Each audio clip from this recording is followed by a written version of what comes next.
Hazik waktu TK hafal Wailul lil mutaffifin, direkamkan dia jadi imam. Sampai sekarang saya simpan itu videonya. Senang sekali sebagai seorang ayah. Sampai saya datang ke sekolahnya, mau saya cium tangan gurunya saking senangnya. Nggak jadi saya cium, gurunya perempuan. Benteng pertahanan kita terakhir adalah pesantren. Tapi ada NU Pak Ustadz. NU lahir dari pesantren. NU itu lebih dulu pesantrennya atau NU-nya? Pesantrennya dulu lahir. Setelah pesantren lahir, barulah lahir NU. Pesantren Lirboyo, pesantren Peloso, pesantren Tambak Beras, Mbah Wahab Hasbullah, pesantren Tebu Ireng, Mbah Hashim. Itu pesantren-pesantren melahirkan kiai, kiainya ngumpul, baru lahir NU. Begitu juga dengan Muhammadiyah. Bukan Muhammadiyah melahirkan kiai, tapi justru dari pesantren lahir Kiai Haji Ahmad Dahlan, belajar ke Makkah, pulang dari Makkah, baru mendirikan Muhammadiyah tahun 1912. Jadi benteng kita adalah pesantren. Waftah lana futuhal arifin. Allahumma ja'al hadzal ma'had daral hikmah ma'hadan 'aziman mubarakan fihi. Takharraja minhul ulama al-mufassirun wal muhaddithun wal fuqaha wal usuliyun minal ladzina yastami'una al-qawla fayattabi'una ahsanah. Wa ba'du. Ini kota, lalu kemudian di pinggir kota baru kita menemukan pesantren. Rata-rata begitu. Hampir semua pesantren di Nusantara ini saya sudah kunjungi di pinggiran kota, di kampung. Kenapa pesantren itu banyak di kampung? Yang pertama, untuk menghindar dari Belanda. Karena Belanda menguasai kota. Sedangkan Belanda tidak mau ada ulama yang punya jamaah. Karena dikhawatirkan nanti akan melawan Belanda. Akhirnya ulama membuka pondok itu di kampung. Yang kedua, setelah Belanda pulang ke Amsterdam, kita merdeka. Kenapa banyak kiai, habib, ulama buat pondok di kampung? Karena tanah di kota mahal. Yang ketiga, karena suasana di kampung itu lebih tenang, cocok untuk belajar. Kira-kira itu 3 alasan kenapa pondok itu jauh di kampung. Dan efeknya, orang mengirimkan anak dari kota ke kampung, tidak semua orang tua siap berpisah dengan anak. Akhirnya banyaklah orang yang tidak mau memasukkan anak ke pondok dengan berbagai macam alasan lainnya. Tapi setelah saya datang menginjakkan kaki ke pondok pesantren Darul Hikmah ini, saya lama temenung sejak sampai tadi berubah pikiran bahwa Darul Hikmah ini contoh model bahwa pesantren mesti dibangun di tengah kota. Buktinya ada. Jadi kalau ada yang mengatakan itu yang Ustaz sampaikan itu teori aja, ada, barangnya sudah ada, bukan ngawang-ngawang. Bahwa pesantren dibangun di tengah kota. Coba kita inventarisir, kita susun permasalahan orang di kota. Pertama, anak-anak usia SD narkoba, lem kambing, bensin, ngirup premium, mabuk solar. Kalau dia sudah naik ke SMP, mulai pacaran. Naik dia ke SMA, game online, judi online. Berapa banyak orang tua yang tiba-tiba handphonenya kena tagihan, rupanya passwordnya dicurinya. Ustaz kok tahu? Saya termasuk korban. Bukan anak saya, anak kawan saya. Dia kirim WA, aku sakit begitu begini begono. Lama-lama saya curiga, saya tanya, kenapa kau minta duit terus? Kata dia, aku nggak pernah minta. Rupanya anaknya yang bohongi saya. Aduh. Lalu kemudian ibu-ibunya sibuk pula dengan drama Korea, drama Cina, dan drama India. 3 drama ini sekarang merusak ibu-ibu. Bapaknya macam-macam penyakit bapak-bapak sekarang. Nah, kalau ada pesantren di tengah kota, maka merawat masyarakat ini macam pokok kayu. Merawat pokok kayu ini dari batangnya, cabangnya, rantingnya, putiknya, buahnya, pucuknya, dirawat semua. Anak-anak otomatis kalau ada kelas bisa dibukakan satu kelas untuk TK, preschool setahun sebelum masuk SD. Jadi tidak usah terlalu kecil sehingga gurunya sibuk mengurus cebok.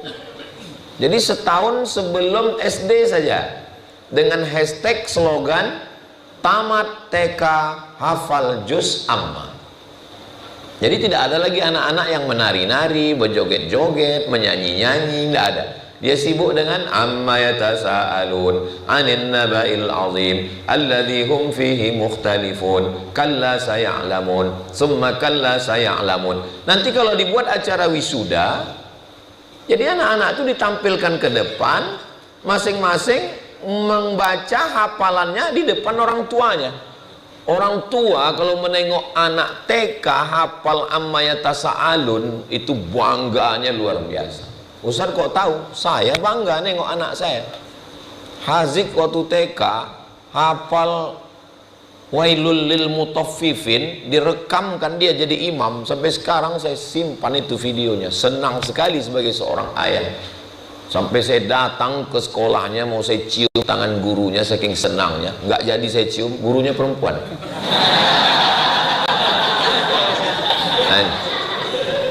Jadi tidak ada lagi anak-anak main game. Kenapa? Karena anak-anak ini dia besok mesti menyiapkan hafalan. Kalau anak-anak ini tidak dibebani hafalan, dia akan nonton TV, main handphone. Tapi kalau dilarang tak bisa. Jangan nonton TV, jangan main handphone, nggak bisa. Tapi kalau dia dikasih beban, besok mesti nyetor amma yatasaalun. Itu dia otomatis dia menjauhi handphone. Dah, yang TK selamat. Yang SD, kita sekarang banyak SD yang sampai sekarang ini belum menerima murid baru untuk pendaftaran 2027 nanti. Padahal saya sebagai wali murid, kalau anak saya sudah hafal juz amma, saya takut hafalannya hilang. Maka saya akan datang ke kepala TK. Pak kepala TK, ya, tolonglah buatkan SD, karena saya takut anak saya ini hafalannya hilang. Kami sudah nyoba, dibuka pendaftaran jam 8 pagi, jam 12 siang tutup 3 lokal penerimaan. Kenapa? Karena memang naluri orang tua takut dia anaknya ini rusak kalau disekolahkan tempat lain. Jadi sebetulnya kita bertarung kualitas. Otomatis yang SD sudah selamat. Masuk level 3, SMP, SMA. Nah, SMP, SMA ini mondok. Orang tua tidak takut memondokkan anak karena pondok ada di sekitar lingkungan dia. Anak yang mondok selamat dari TV, selamat dari handphone, selamat dari Facebook, selamat dari Twitter, selamat dari Instagram, selamat dari sosial media, selamat dari micat, selamat dari macam-macam yang merusak game online, judi online, dan segala yang menghancurkan anak muda ini. Kalau dia sudah tamat pondok, terserah dia mau kuliah kemana, karena ibarat pokok kayu dia sudah kuat. Ibu-ibunya sudah ada hall tempat pertemuan begini.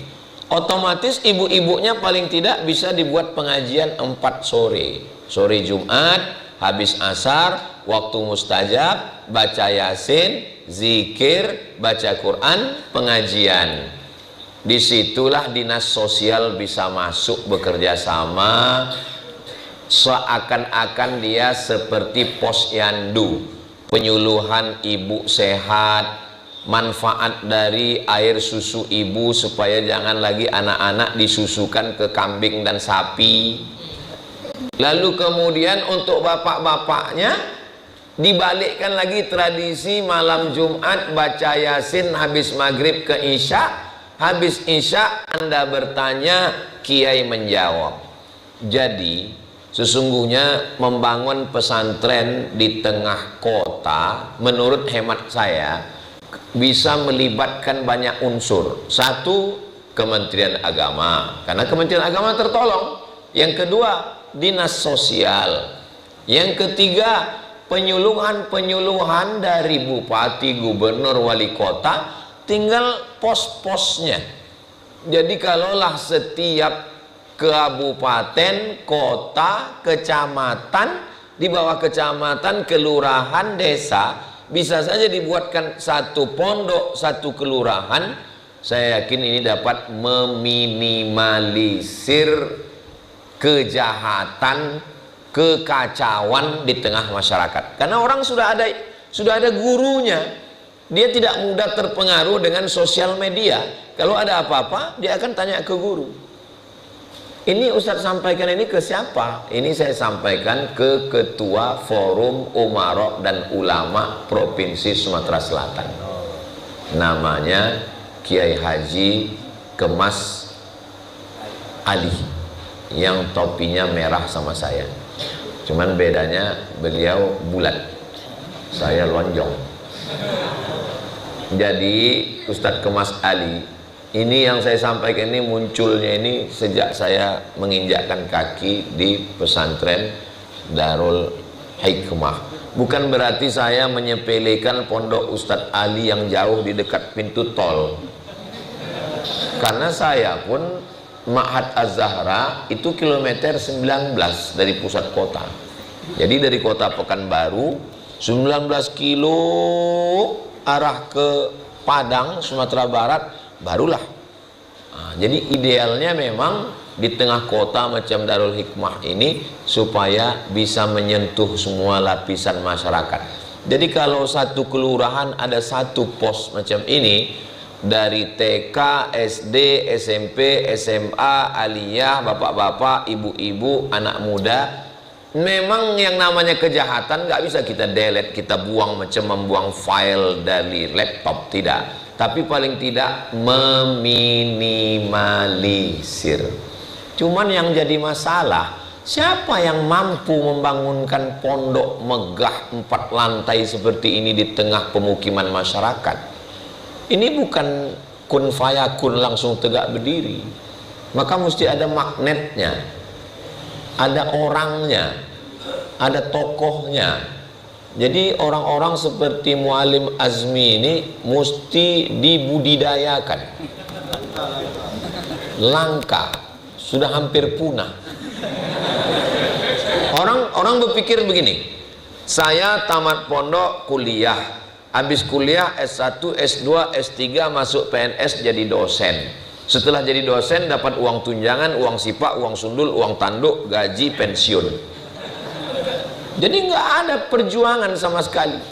Ini Ustadz nyindir anak UIN atau gimana? Enggak, itulah pikiran saya dulu. Saya dulu berpikir begitu. Kuliah, S1, S2, S3, jadi dosen, PNS, ngajar, kampus, rumah, kampus, mati. Tapi setelah saya terjun ke masyarakat, berubah cara pandang saya.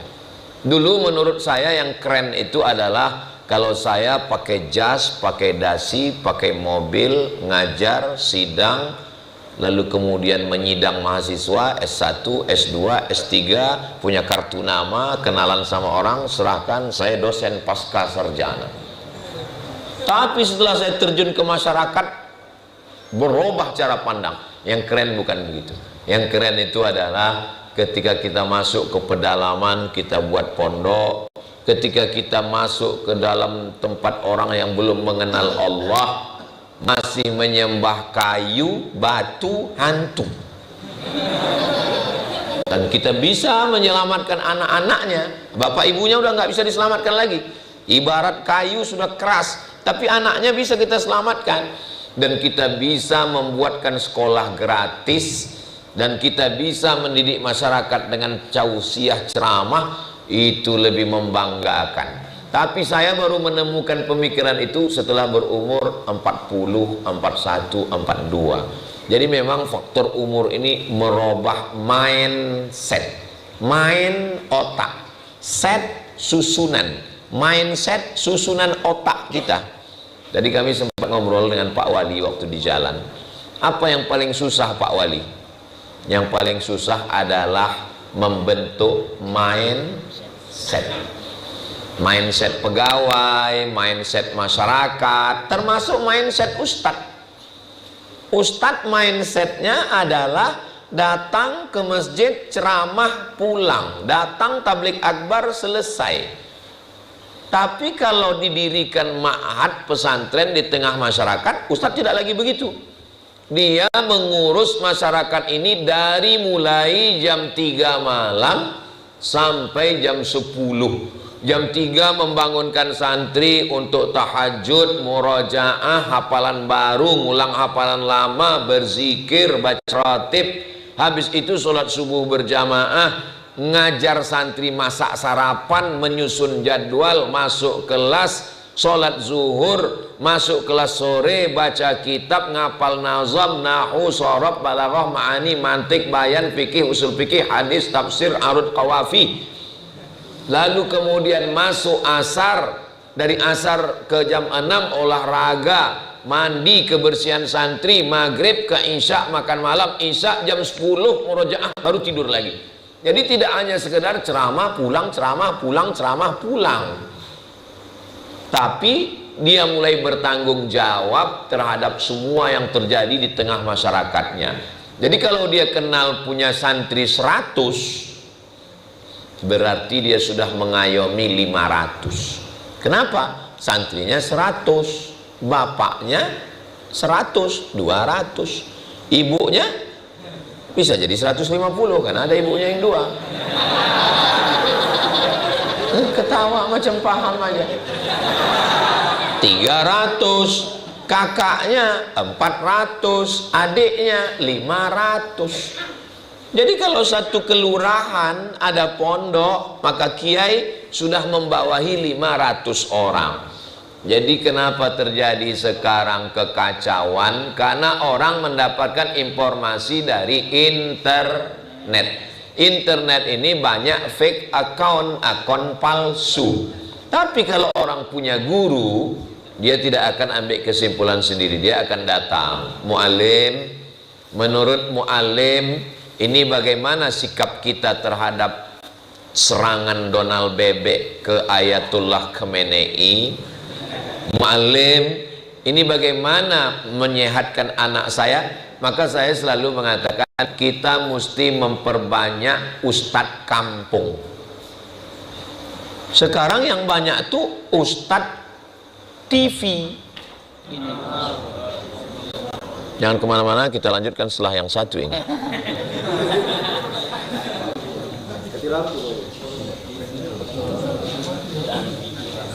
Turun baik. Dikurangi dulu, tapi jangan langsung dihidupin. Turun lagi dia.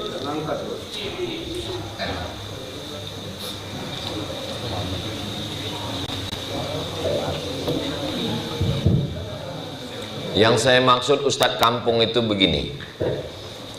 Sekarang ustadz-ustadz viral itu tidak menyatu dengan masyarakat. Jadi dia tampil di TV, di medsos, say hello, pulang. Habis itu la salam wala kalam.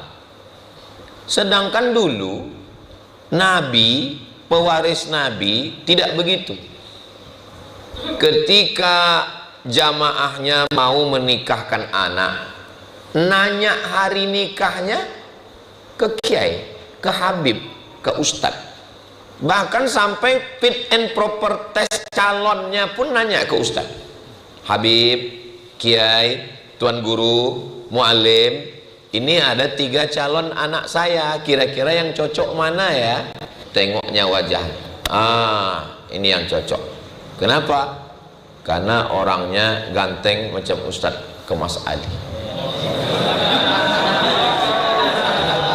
Ini aja, menyejukkan orang. Dah. Lalu kemudian setelah itu membuahkan hasil. Kiai, kira-kira nanti amalan anak saya ini sudah maaf hamil apa ya? Oh, bacakan surat Yusuf. Maksud si Kiai supaya anaknya soleh, ganteng, tidak tergoda dengan perempuan seperti kuatnya iman Nabi Yusuf. Pas lahir anaknya hitam. Komplain, kenapa anaknya nggak seperti Nabi Yusuf? Iya, lihat dulu bapaknya, hitam-hitam setampuk manggis walaupun hitam kupandang manis. Udah. Jam 1 malam cucunya nggak tidur-tidur, tak tidur cucu ini nangis, datang juga lagi ke muallim. Ustadz, Kiai, Habib, Muallim, Tuan Guru, ini cucuku nggak tidur udah jam 2 malam menangis-nangis. Sudah diperiksa popoknya? Sudah minum ASI? Sudah. Dibacakan doa. Wa'idzuka bikalimatillahi tammah min kulli syaitani wa hammah min kulli ainin lammah bismillahilladzi la yadurru ma'asmihi syai'un fil ardi wala fis sama' wa huwas sami'ul alim. Anaknya tenang, tidur. Sampai pada nanti anaknya mau pindah rumah. Ini alhamdulillah udah ada rezeki guru, mau pindah rumah, kira-kira cocoknya nanti hari apa, rumahnya menghadap kemana, nanti waktu pindah rumah Tuan Guru tolong datang mendoakan. Jadi sehingga orang tidak lepas dari keterikatan guru. Nah sekarang orang tidak berguru lagi, gurunya langsung saja. Dulu kamu mendapatkan wirid ini dari mana? Mendapatkan wirid ini dari Sayyidil Habib Al-Qutub Ad-Doktor Al-Musnid Al-Faqih Al-Alim Al-Allamah Al-Muhaddis Faridu Dahrihi wa Wahidu Asrihi Sayyidi Al-Habib Abdullah bin Abdul Qadir Balfaqih. Syekh Abdullah bin Abdul Qadir Balfaqih dapatnya dari mana? Dari Sayyidil Habib Al-Hibr Al-Habib Abdul Qadir Balfaqih. Bersanad, bersambung sampai kepada Sayyidina wa Maulana Muhammad sallallahu alaihi wasallam. Sehingga waktu dia meriwayatkan itu, haddatsana wa akhbarana wa amba'ana wa nabba'ana. Idza qara'a 'alaika faqul haddatsana wa idza qara'ta 'alaihi faqul akhbarana, kata Imam Syafi'i. Wa qala al-Imam Muhammad bin Idris Asy-Syafi'i, idza qara'a 'alaika faqul haddatsana wa idza qara'ta 'alaihi faqul akhbarana. Kalau engkau membacakan hadis kepada gurumu diam mengangguk menyetujui isinya, maka waktu meriwayatkannya katakanlah akhbarana. Qala al-Imam Muhammad bin Ismail bin Ibrahim bin Al-Mughirah bin Bardizbah Al-Bukhari. Setelah itu dibacakannya hadisnya, gurunya mengangguk, maka waktu meriwayatkannya dia katakan akhbarana syaikhuna. Tapi kalau gurunya yang membacakan hadis, innamal a'malu binniyat wa innamal likulli imri'in ma nawa, faman kanat hijratuhu ila Allah wa rasulihi fa kanat hijratuhu ila Allah wa rasulihi, faman kanat hijratuhu ila dunya yusibuha aw imra'atin yankihuha fa hijratuhu ila ma hajara ilaih. Maka dia meriwayatkannya haddatsana. Sekarang orang tidak lagi bisa haddatsana, akhbarana, nabba'ana, amba'ana. Kenapa? Karena dia tidak berguru. Man la syaikha lahu fasyaitanu syaikhuhu. Siapa yang tak berguru maka setanlah gurunya. Kalau disuruh dia meriwayatkan akhbarana Google wa haddatsana YouTube. Taba yatubu YouTube. Jadi kalau mau mengembalikan umat ini, benteng terakhirnya adalah membangun pesantren. pesantren. Saya tahu memang duit sekarang lagi susah. Di mana-mana kepala daerah mengeluh jumpa saya begitu. Tapi tidak ada kiai, habib, tuan guru, ulama membawa minta bantuan. Masyarakat itu kalau anaknya terjamin, pengusaha kalau dia lihat usahanya bagus, bapak ibu kalau dia tengok keluarganya baik, dia tersentuh hatinya. Kalau sudah tersentuh hatinya, keluar isi dompetnya. Sentuhlah dia tepat di hatinya, dia akan jadi milikmu untuk selamanya. Jadi berapa banyak pondok-pondok itu berdiri, ditambah lagi ada zikir-zikir, ada wirid-wirid, dibukakan Allah pintu keberkahan-keberkahan. Jadi saya yakin program ini untuk Bapak Ketua Forum Komunikasi Umarok dan Ulama, saya rasa-rasa pembekalan pagi ini. Program ini mesti kita sosialisasikan ke seluruh 17 kabupaten kota di Sumatera Selatan. Untuk apa? Menjadi barang percontohan, sehingga dalam setahun, 2 tahun, 3 tahun ke depan, bupati, gubernur, banyak pejabat-pejabat yang sudah dilantik, dia nggak tahu mau buat apa, khususnya terkait dengan agama ini. Padahal kalau ini kita atur dengan baik, orang kalau sudah anaknya dididik, istrinya jadi baik, suaminya jadi baik, tawuran nggak ada lagi, narkoba tidak ada lagi, kampungnya aman, dia senang. Pertama dia datang ke guru, ke mu'alim, dia tanya, mu'alim, cocoknya anak saya nikah nanti hari apa? Mu'alim, calon menantu saya ini cocok atau tidak? Mu'alim, ini mau pindah rumah cocok atau tidak? Mu'alim, cucu saya lahir namanya siapa? Ujung-ujungnya nanti, mu'alim, cocoknya calon wali kota yang kami pilih siapa? Kenapa? Karena dia percaya. Masalah orang sekarang adalah trust, kepercayaan. Kalau sudah orang percaya, maka insya Allah jangankan uang, nyawa dia kasih. Tapi kalau orang sudah tidak percaya, disebut namanya pun dia benci. Maka ini yang mesti kita jaga ini. Hubungan kita dengan umat ini adalah hubungan kepercayaan. Hubungan saya dengan jamaah tak sama dengan hubungan Pak Wali dengan pegawai. Hubungan Pak Wali dengan pegawai itu hubungannya adalah kontrak pegawai. Kamu masuk kantor, kamu dapat gaji. Kamu tidak masuk kantor, kamu kena hukuman. Ada reward, ada punishment. Tapi hubungan ustadz, ulama, habib dengan masyarakat tidak ada kontrak. Hubungannya adalah hubungan perasaan. Hubungannya adalah hubungan rasa. Kenapa ayah kalian mau menyerahkan anaknya ke mu'alim? Ya karena dia percaya. Kalau dia nggak percaya, nah kepercayaan itulah yang sedang dirusak sekarang melalui sosial media. Orang dibuat ragu untuk menitipkan anaknya ke pondok gara-gara nila setitik rusak susu sesupermarket. Bukan sebelanga lagi sekarang. Ada saja kecil terjadi di pesantren, diangkat. Coba perhatikan, ini kejahatan logaritma. Apa yang kita klik, dia pertama menawarkan muncul di internet itu sekali tayang. Begitu kita klik, maka nanti yang seirama akan muncul terus. Dia tawarkan musik, kita lewatkan. Dia iklan mobil, kita lewatkan. Dia iklan obat kuat, kita lewatkan. Dia iklan artis, kita lewatkan.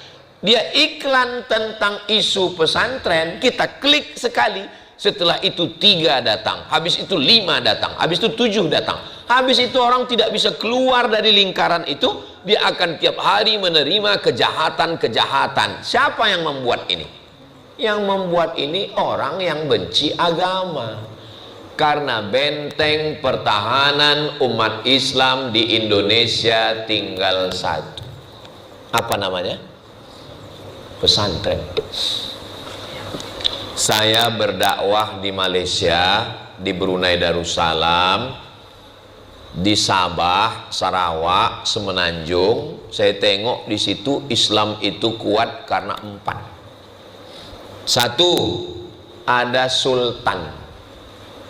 Sultan yang melindungi agama di kesultanannya. ada Sultan Kedah, ada Sultan Johor, ada Sultan Perlis. Sultan ini melindungi. Sultan dibantu oleh ulama yang mengerti agama, namanya mufti. Afta, yufti, ifta, mufti. Orang yang mengeluarkan fatwa. Abdul Somad tidak boleh ceramah kalau tidak ada tauliyah dari mufti. Mufti memanggil saya, Abdul Somad datang dari Indonesia, iya, mau ceramah ke sini, iya, syaratnya 3, akidahnya musti Asy'ari, fikihnya musti Syafi'i, tasawufnya musti Sunni. Kalau bicara di luar ini tangkap. Mufti, sehingga masyarakat tidak pusing dengan innama qoli. Kenapa? Karena ada mufti. Yang ketiga, ada lembaga negara yang khusus mengurus agama Islam, namanya Jakim, Jabatan Kemajuan Islam Malaysia. Yang keempat, negara berdasarkan Islam. Keempat-empat ini tidak ada di tempat kita. Sultan, masih adakah Sultan Palembang Darussalam? Ada, tapi tidak punya kekuasaan. Ada Sultan Delhi di Medan, ada Sultan Langkat di Sumatera Utara, ada Sultan Al-Gadriyah, saya ketemu dengan Sultan di Kalimantan, ada.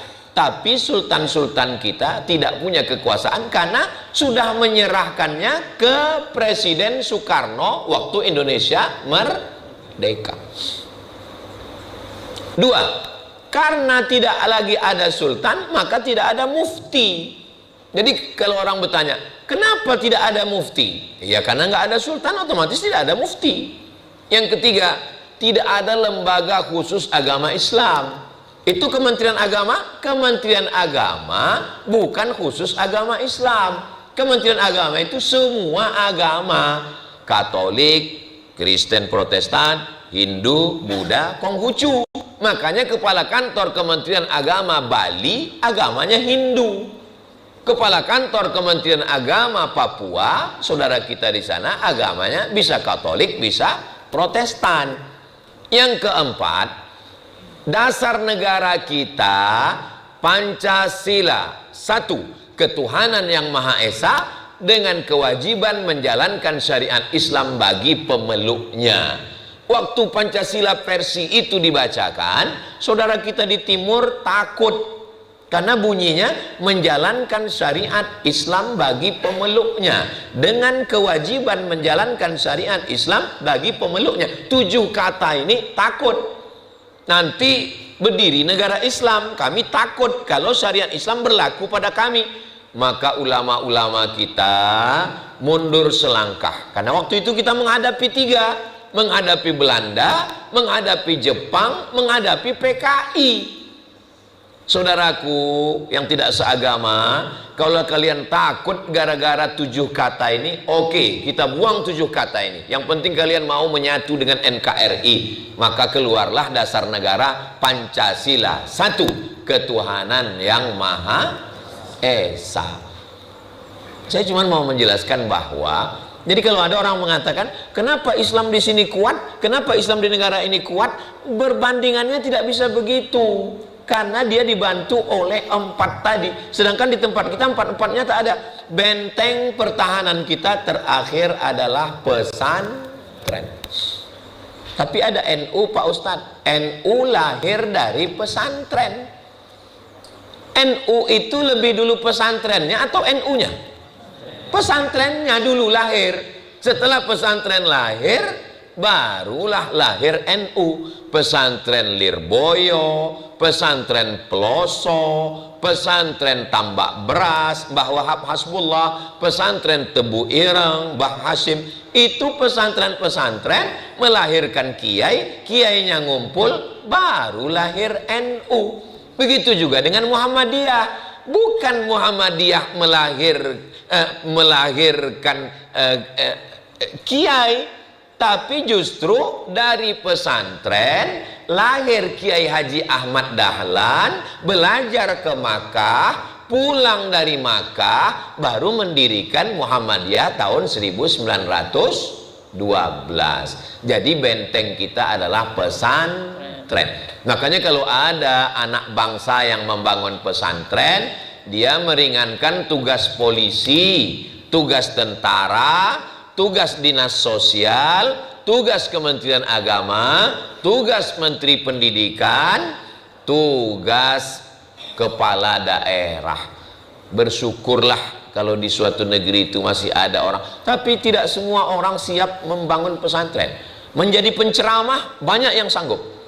Kultum subuh, kultum duha, kultum zuhur, kultum asar, kultum maghrib, kultum isya, kultum tahajud, banyak yang sanggup. Ustadz kok tahu? Saya sanggup. Tapi untuk membangun pesantren, menggambar desain bangunannya, meletakkan tiang pancangnya, mencarikan semennya, mencarikan donaturnya.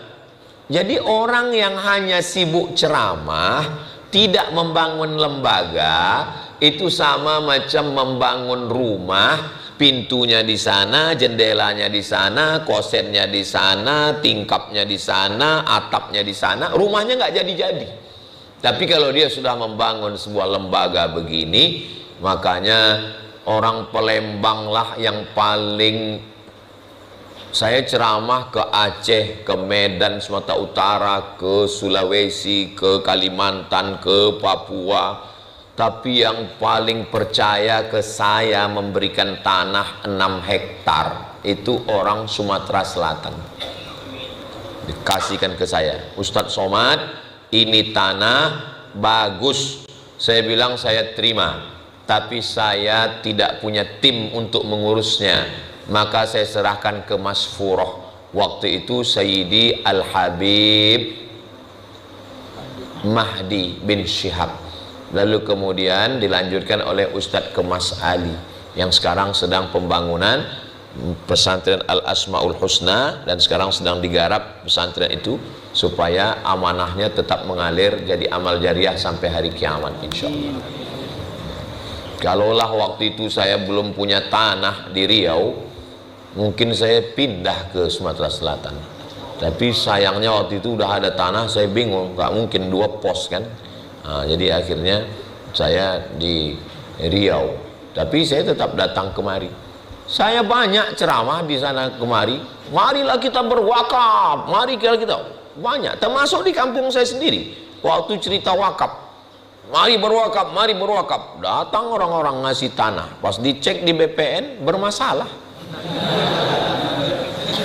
Badan Pertanahan Nasional cek titik koordinat, mohon maaf Pak Ustadz, ini bermasalah ini tanah. Padahal kita udah akad, aku wakafkan tanah ini kepada Ustadz Abdul Somad untuk mendirikan pesantren tunai. Allahu Akbar, Allahu Akbar, menangis ya Allah. Kami nggak mau Ustadz kesana kemari, kami mau Ustadz duduklah menjadi kiai Pak Ustadz, duduklah menjadi ulama, ajar anak kami. Saya pun menangis pula. Iyalah Pak, begitu dicek lebih kuat nangis saya lagi. Tanah itu bermasalah. Assalamualaikum Pak Haji. Waalaikumsalam.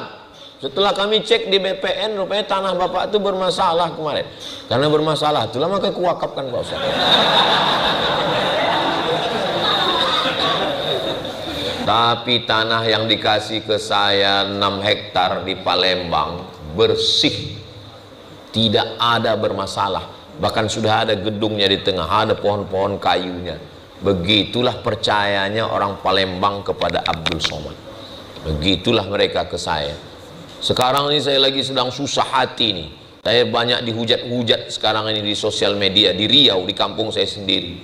Begitu saya sedang susah hati, datang orang Palembang menyenangkan hati saya, dijemput saya pakai helikopter dari Palembang ke mana, pokoknya sampai capek lah sampai naik heli. Dulu waktu masih kecil nengok heli ini mengangam dengan heli. Sampai di Palembang, sampai ke Batu Raja, sampai ke Bukit Asam, sampai balik lagi heli. Lalu kemudian Tadi malam pula diberikan prasasti kepada Ustaz Abdul Somad, kami minta untuk maju ke depan. Saya pikir saya hanya mendampingi.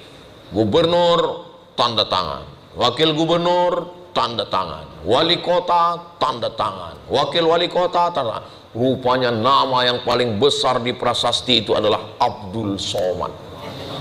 Begitulah percayanya orang Palembang ini kepada saya.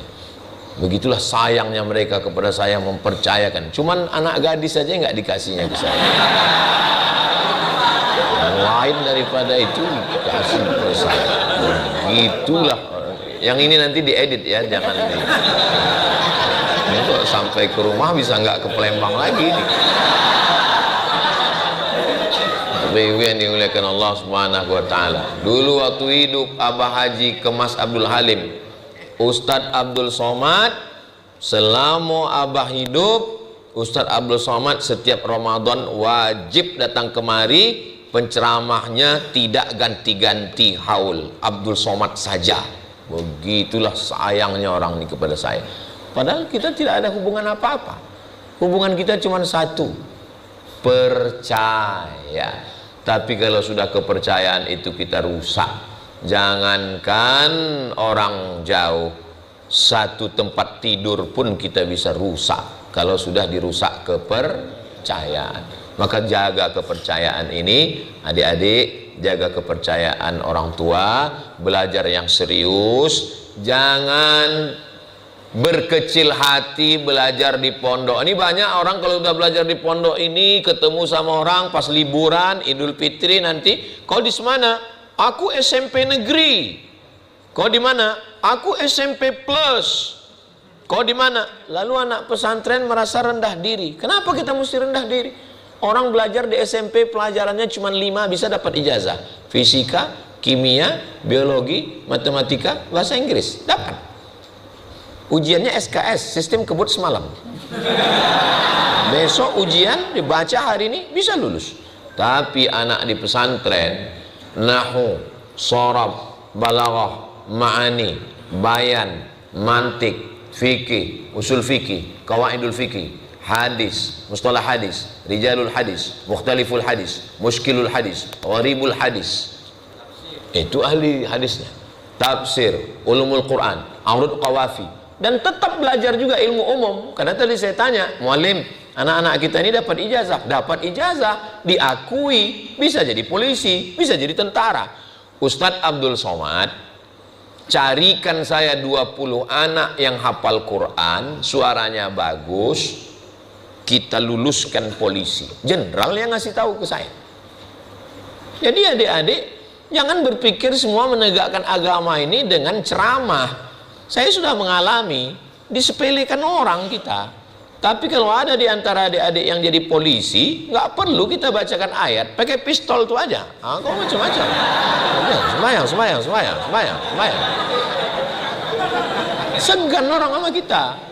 Nah, itu jadi penting menolong agama ini dengan kekuasaan, dengan tanda tangan. Kenapa orang segan sama Ustadz Somad? Oh, otomatis tadi malam duduk samping gubernur, subuh nih samping wali kota, tanda tangan kita di dekat air mancur. Bapak Ibu yang dimuliakan Allah Subhanahu wa taala, tapi kepercayaan itu kita jaga dengan baik. Jangan nanti waktu liburan Idul Fitri mendengar orang bahasa Inggris, how are you today? I'm fine. It's nice to meet you. Lalu kita ngomong Arab nggak pede, padahal bahasa Inggris sebanyak-banyak perubahan.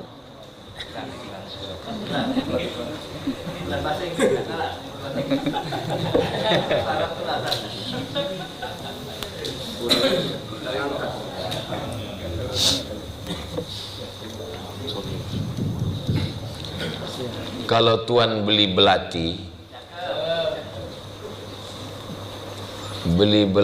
di atas tungku, ceramah ini akan berhenti kalau 3 kali mati lampu. Udah 2 kali kan? Sekali lagi baru berhenti ya, boleh. Sebanyak-banyaknya perubahan kata dalam bahasa Inggris hanya 5. Go, going, gone, goes, went. 5. Itu paling banyak dalam bahasa Inggris. Sekarang perubahan kata dalam bahasa Indonesia tidak berubah sama sekali. Saya sudah pergi, saya mau pergi, saya akan pergi. Bahasa Jawa nggak berubah sama sekali. Aku Arab lungo, sampean Arab lungo, aku urung lungo. Bahasa Palembang juga tidak berubah. Aku melok, aku sudah melok, aku mau melok, aku belum melok. Meloknya nggak berubah. Nggak ada melo ayam lau meloan, nggak ada. Nggak ada. Tapi bahasa Arab berapa perubahannya? Zahaba yazhabu zahaban zahibun mazhubun idhab la tadhhab madhhabun madhhabun midhhabun. Berapa perubahan menurut wahumahum? Zahaba zahaba zahabu zahabat zahabata zahabna zahabta zahabtum zahabtum zahabti zahabtum zahabtuna zahabtu zahabna. Fi'il mudhari'nya yadhhabu yadhhabani yadhhabuna tadhhabu tadhhabani yadhhabna tadhhabu tadhhabani tadhhabuna tadhhabina tadhhabani tadhhabna adhhabu nadhhabu. Belum lagi masalah perubahan baris akhir. Tidak ada perubahan baris akhir dalam bahasa Inggris. You go, you are going, hanya itu saja. Tapi bahasa Arab zahaba yang tidak berubah. Tapi yazhabu bisa jadi lam yazhab, bisa menjadi lan yazhaba. Makanya saya ini fi'il madhi, kami ini fi'il madhi, kami tidak berubah. Kalian itulah yang fi'il mudhari. Kenapa? Karena kalian adalah present and future, hari ini dan masa depan. Yang berubah itu hanya fi'il mudhari. Kalau kami ini mabniun alal fathi.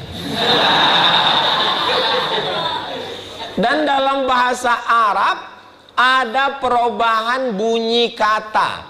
Ada sa, ada tha, ada sya, ada so. Untuk S aja 4. Sa, tha, sya, so. Bahasa Indonesia 1, sa. Seandainya dirubah, maknanya tidak berubah. Siapa yang ceramah di Darul Hikmah tadi? Ustaz Somad, saya suka Ustaz Somad. Tidak berubah, tidak berubah. Tapi dalam bahasa Arab kalau dirubah hurufnya, berubah maknanya. Datanglah orang yang mengkritik bahasa Arab. Kata dia bahasa Arab ini susah. Bagaimana kalau S-nya itu jadikan 1 aja? Hilangkan sa, hilangkan sya, hilangkan so. Datanglah Amid Adabil Arabi, namanya Toha Hussein, Dr. Toha Hussein, buta, barir, doktor dari Sorbonne, Paris, Prancis. Apa kata dia? Dr. Toha Hussein, ya, hilangkan huruf sa, hilangkan sya, hilangkan so. Jadi buat 1 saja, simple aja, S aja. Langsung Toha Hussein menjawab, kassarallahu amsalak. Sebetulnya kan kalau kita ketemu orang baik, katsarallahu amsalak. Tapi kan orang ini bilang buang sa, dirubah. Kalau kau mau S, ya, katsarallahu amsalak. Kalau katsarallahu amsalak, semoga Allah memperbanyak orang baik macam kamu. Kalau jumpa sama Haji Herman nih, katsarallahu amsalak, semoga Allah memperbanyak orang baik macam kamu. Kenapa Allah Ustaz doakan dia banyak? Dialah yang menyiapkan helikopter itu. Tapi kalau dirubah sanya jadi sa, kassarallahu amsalak, semoga Allah mematah-matahkan, menghancurkan orang macam kamu. Berubah maknanya. Kul huwallah, katakan Allah itu esa. Kul huwallah, makanlah Allah itu. Dan itu tidak ada dalam bahasa Inggris. Tidak ada huruf qaf dalam bahasa Inggris. Carilah, tak ada huruf qaf. I'm student faculty. Enggak ada. Tidak ada huruf ain dalam bahasa Inggris. I love you. Tak ada. Tapi huruf shin ada. Shin ada dalam bahasa Inggris. United Nation ada. Kepada yang kami hormati Bapak Abdurrahman Nasution, padahal Nasution, air condition AC. Nah, jadi ada, tapi tidak semua huruf. Tapi huruf dalam bahasa Arab ada a, ada po, ada bo, ada wo. Untuk J aja 4. Za, ja, za, wo. Terlengkap. Itulah kenapa bahasa ini yang dipilih oleh Allah Subhanahu wa taala. Dan bahasa Arab ada panjang, ada pendek. Aina tazhabu? Ana azhabu ilal mator. Mator hujan. Aina tazhabu? Ana azhabu ilal mator. I'm going to airport.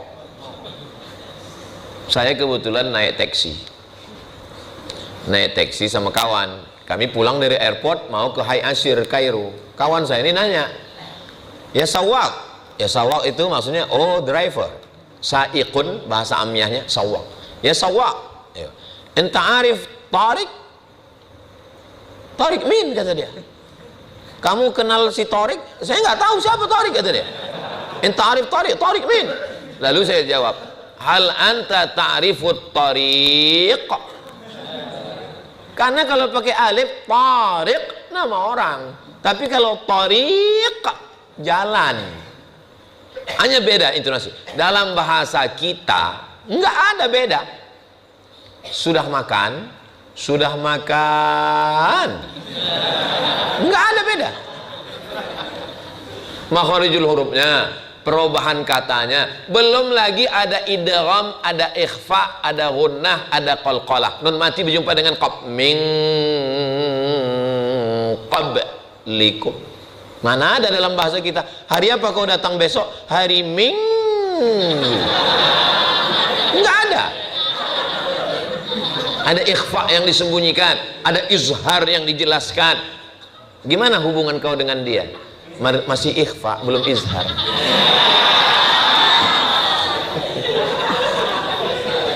Dalam bahasa Arab ada baris atas, baris bawah, baris depan. Dalam bahasa Inggris nggak ada. Who is President of United American States? Donald Bebe. Cukup. Tapi dalam bahasa Arab, hadza Muhammadun khabar marfu'un wa alamat raf'i dhammatun zahiratun fi akhirih. Ra'aitu Muhammadan maf'ulun bih mansubun wa alamatun nasbihi fathatun zahiratun fi akhirih. Marartu bi Muhammadin majrurun bi harfir jar wa alamatu jarrihi kasratun zahiratun fi akhirih. Enggak ada itu dalam bahasa Inggris. This is Muhammadun. I see Muhammadan. I'm going with Muhammadin. Enggak ada i'rab. Ada 3 yang ada di kita, tidak ada di Inggris, tak ada dimanapun. Yang pertama nasab, yang kedua i'rab, yang ketiga sanad. Ini hanya ada di pondok. Nasab, i'rab, sanad. Al-isnad minad din. Orang kalau tidak belajar nahu, bingung nanti dia kalau jadi imam ditegur makmum dari belakang. Inna anzalnahu fi lailatul qadr.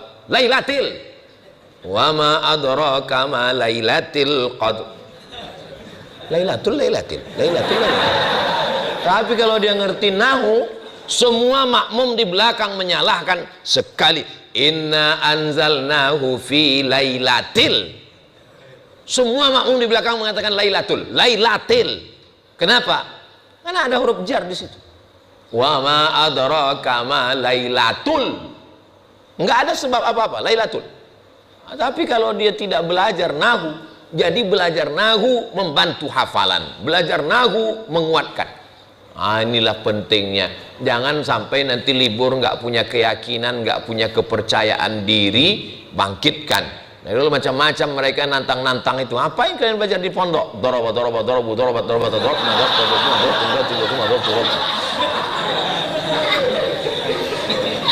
Saya dikasih tahu sama ketua forum ulama dan umarok Sumatera Selatan, Ustadz, kita hanya sampai jam 6 karena kita sedang ditunggu private jet. Saya mau terbang ini dari Palembang. Pokoknya perjalanan saya ke Palembang ini betul-betul spesial ini. khawatir pula jangan-jangan mati saya selain. Sudah jam 6:15. Saking sedapnya bicara dengan santri-santri ini. Senang saya bicara dengan santri. Kenapa? Karena kalianlah yang akan melanjutkan tongkat estafet perjuangan umat ini di masa akan datang, insyaallah. Mereka Habib-habib sudah meninggal dunia, tapi mereka meninggalkan murid-murid yang luar biasa. Termasuklah Ma'had Pondok Pesantren Darul Hikmah ini mengalirkan pahala kepada para ulama-ulama ini, insyaallah. Begitu juga saya datang subuh ini ingin menumpang tuah, kata orang Melayu. Yang bertuah itu kalian, nanti kalian punya pondok, kalian mengajar, insyaallah mengalir juga pahalanya ke kubur saya, insyaallah. Terima kasih, saya perhatian. Mohon maaf atas segala kekhilafan. Terima kasih atas segala perhatian. Akhirnya saya tutup dengan pantun penutup, menangkap puyuh di Bukit Selasi. Thank you dan terima kasih. Assalamualaikum warahmatullahi wabarakatuh.